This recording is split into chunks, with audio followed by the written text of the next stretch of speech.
is good, YouTube? Quinn Wade basketball analysis coming to y'all with a quick video. I wanted to let you guys know I got some new merchandise available, not just t-shirt anymore. I got different type of t-shirt, different type of shirts and logos that you can purchase on my spread shirt, and also hoodies now.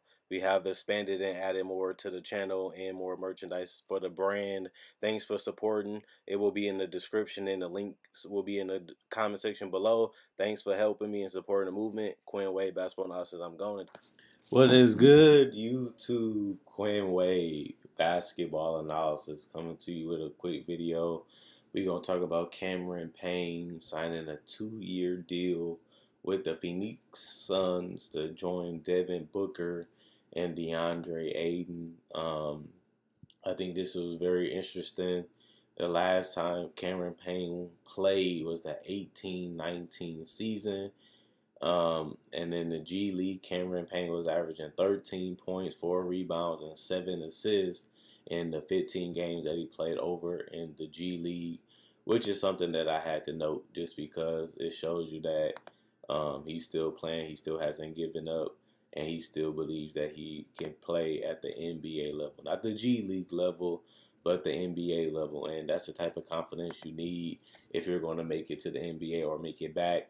I'm glad that Cameron Payne does have the opportunity because I always liked the Cameron Payne. I know people going to laugh at that because Cameron Payne has never been the greatest player. He never got that many minutes, and he always was the third, probably fourth best point guard on the team. And even if he was third, only time he was going to get significant minutes is if he played in garbage time, which is the truth. This guy, usually if a guy never gets injured, he never plays. People remember him mostly for dancing with Westbrook and playing in OKC, but he didn't really do any damage or really do anything crazy because he hasn't really had no opportunity, or teams just don't respect or trust him enough to give him a lot of minutes. And sometimes I can understand why, because Cameron Payne doesn't make that much of an impact. Sometimes he doesn't score. Sometimes he just runs the offense and that's it. But that does go with him playing in garbage time when things really don't matter and the stars is most likely out. That's when he plays, and that's when he gets his opportunity to get his scoring and his offense going. But Cameron Payne has always been a respectable player, in my opinion, just because, Cameron Payne isn't going to get in the way. He isn't going to come in just try and get numbers. He's going to do exactly what he usually do, and that's be a floor general. He's going to bring the ball up. He's going to run the plays. He's going to knock down shots if they come. And if they don't, he's going to try to set up his teammates if he still does have the ball in his hands. He's a guy that can make threes if you leave him open or you don't pay attention to him. He can be a threat. But he's more of a pass-first point guard than a set-up point guard than really being the scorer. I think that hurted him a lot, too, because once you're scoring, a lot of teams and a lot of fans, they only really care if you're scoring. And if you're really putting up a lot of numbers, if you're really putting a lot of pressure on the defense and causing a lot of attention, guys and teams usually notice you because they notice scoring usually first out of anything else, and that's just not Cameron Payne game. He's a guy that's very patient. He's a guy that only attacks when he wants to or when he sees the opening, which is smart because that's efficient basketball, and you want to attack and never hurt your team by turning over the ball or taking a bad shot, which usually lead to transition, and that can give your opponent easy points where all they really doing is scoring or dunking, and you can't really defend it because you're outnumbered usually in a transition when it happens. So to me, at the end of the day, I don't expect Cameron Payne to have crazy numbers. I don't expect him to have the hugest impact on this team, even though he did sign a 2-year deal. Will he even last the second year after, this bubble tournament goes? It's going to all be interesting just because I don't see a long-term scenario for Cameron Payne, even though he still is young, staying in Phoenix. But if he does stay in there, I still got respect and I still got love for him. Plus, he's playing with Ricky Rubio. That's going to be the starting point guard for the Suns. And they also have Javon Carter, who's a guy that's very antsy, and he likes to play defense. And he has a little better offensive game than Cameron Payne. But he's not the greatest backup either. He's respectable. You have Jalen. he's not going to see that many minutes either. And obviously, they're going to have the ball in Devin Booker's hand too, and he's going to be a playmaker for them. At the same time, they do have, Ricky Rubio, who's going to take up the bulk of that playmaking and passing minutes. But I do see a situation where Cameron Payne can play 10 to 15 minutes each night if they do decide to keep him, and that can give him enough opportunity to get some reps under his belt.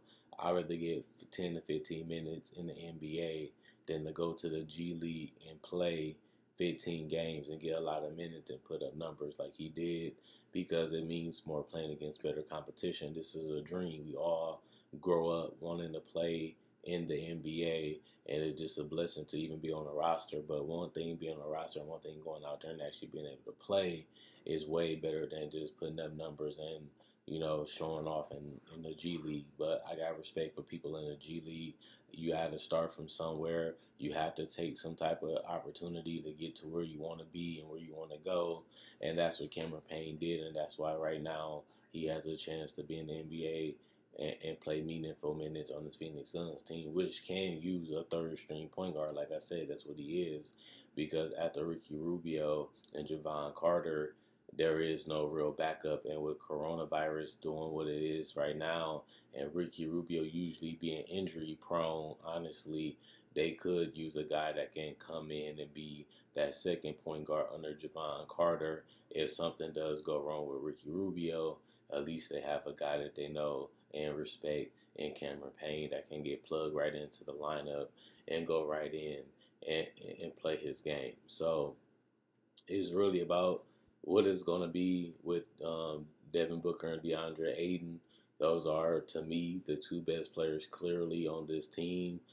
Them gelling and meshing and building chemistry with each other is going to be how far this team can go in the future, just because they really don't have anybody else that can score or take over a game since Kelly Oubre went down. Mikal Bridges isn't the most, scariest player, as he doesn't score or even look to score a lot of the time. Aaron Banks has been beat up. He's a quality center, a quality power forward that can knock down threes and play off the ball, but also score from time to time on the ball. But at the end of the day, he's always beat up too, and he's been beat up for majority of this year, which is unfortunate because they really needed him. Cameron Johnson is the guy that plays off the ball. Frank Kaminsky can get you a bucket, but he's not going to do it efficiently unless he is off the ball. And then you got Ricky Rubio, as we all know, he will take shots, but his main priority isn't to score. Dario Saric got turned into a spot-up three-point shooter, more or less a stretch forward. And then you got Javon Carter, who isn't the most aggressive point guard, but he is a guy that can knock down shots when needed. And Ty Jerome, just not there just yet, being able to make a legitimate impact on this Phoenix Suns team at this point. So this isn't the greatest team to go into the playoffs with. The playoff bubble tournament. This isn't the team that's going to give you the most hope. If I'm a Phoenix fan, I'm very skeptical of what this team is going to do. Sometimes they look like a good team. Sometimes they look terrible offensively and defensively. And sometimes Devin Booker and DeAndre Ayton look like they can be an all-star duo, just because both of them is almost at 20 points a game, as Devin Booker already is over, and DeAndre Ayton is not that far from it, and he has shown that he can score, he can pass, he can rebound, and he can dominate some matchups, and that's what they didn't have. They didn't have that other guy that can take over with Devin Booker, and now they have that kind of in DeAndre Ayton, just because I feel like, yeah, he's young, but I can see him getting even way better in the future. And honestly and truthfully, that's what you want too, if that's your number one pick, especially when you picked him over Doncic and Trae Young. But he's still getting there, and he already is a double-double every night, which is already ahead of schedule because he did that even as a rookie. And Devin Booker is one of the most unstoppable players in the league, being able to handle and create and play off the ball to scoring is this guy forte. Being able to shoot threes, being able to shoot mid-range, being able to get to a floater, being able to get to the basket, and being a great free throw shooter. He's one of the more complete offensive point guard, offensive shooting guards in the league, and that's something that he has made a name for himself each and every year. And this year is no different, as he has raised his efficiency up, and his shots to me went down a little bit, and he trusted his teammates a lot more. But his teammates has gotten better this year, and I can see that continuing to happen in the future. But now we're just going to see if him and Aiden can take this team to another level in the future, and then they just got to put the right pieces around them that fit. And then after that, it's just seeing how far they can take you after you put the right pieces around them. But other than that, I want to say I like to pick up. I think Cameron Payne can give them a little bit. I don't really see him being a big difference maker. I don't really see him getting a lot of minutes. I don't see him winning them bubble games. But, you know, this is a position that they need. They know Ricky Rubio's injury prone, and they need somebody that can be productive, somebody that can play a role. And I think Cameron Payne can get that done for them, especially because of his injury history with Ricky Rubio. But other than that, check out my website, analysisplayground.com. Link will be in the description in the comment section below. Check out my Facebook page, analysisplayground.com. Link will be in the description in the comment section below. Like on Facebook. Thanks for everybody liked on Facebook. Like the video, share to show support. Liking and sharing does help me reach more people and get more people to watch the video, so it helps the channel grow. Not only that, check out my older videos. If you like this video and you like breakdowns of legends, players, and rookies, and even summer league, do you like free agency, trade deadline? Do you like season previews and playoff predictions?